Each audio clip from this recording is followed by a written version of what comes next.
Қазақстан халқы 2016 жылы тұңғыш рет алғыс айту күнін атап өтті. 2016 жылы 14 қаңтарда Қазақстан Республикасының тұңғыш президенті Нұрсұлтан Әбішұлы Назарбаев Қазақстан халқы ассамблеясының құрылған күні 1 наурызды елімізде алғыс айту күні деп жариялады. Бұл күні қазақстандықтар бір-біріне құрмет көрсетіп, ризашылығын білдіреді. Аллаға әуелі рахмет, тірлікті мынау жаратқан, анама шексіз рахмет, ақ сүт берген толғатқан. Әкеге айтам мың алғыс, ұрпақтар жүбен тарқаттан, бауырға туған рахмет, қолдаған, сүйген жұбатқан.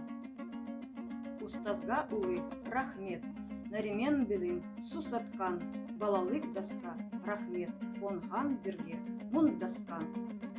Сол жанға айтам мың алғыс, сезімі ұшын жалытқан, халқыма туған рахмет, жандыған елге танытқан.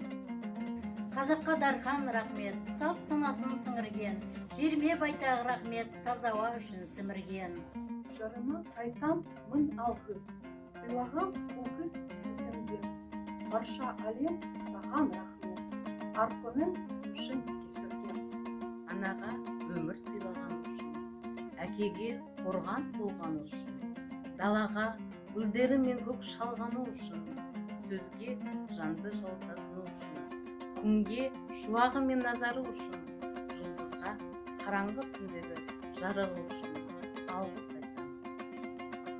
Құшаға мен иығы үшін, әжеге ыстық қалақаны үшін, суға тіршілік көзі болғаны үшін, жерге махаббатың мен бар болғаны үшін, отқа жылуы үшін алғыс айтам.